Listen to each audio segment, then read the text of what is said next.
Tila naging kaabang-abang ang pagbabalik ni ang kabogable star Vice Ganda sa It's Showtime matapos ang kontrobersyal na Super Divas concert nila ni Asia's songbird Regine Velasquez sa Smart Araneta Coliseum.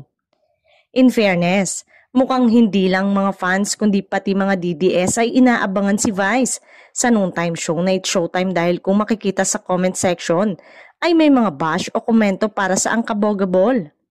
Matatandang pinag-usapan ang naturang concert matapos siyang magbitiw ng biro patungkol kay dating Pangulong Rodrigo Duterte na kasalukuyang nakapiit sa The Hague, Netherlands. Pero sa latest episode ng It's Showtime nitong Sabado, August 16, hindi naman na siya nagbanggit pa ng anumang reaksyon at pahayag tungkol dito.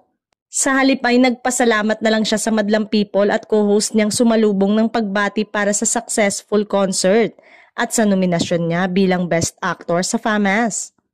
Inulan nga ng blessing ang pelikula ni Vice at ayon sa source ay mas dumami pa ang mga kumakain sa fast food chain ng McDonald's sa kabila ng mga sigaw ng ilan na i-boycott ito.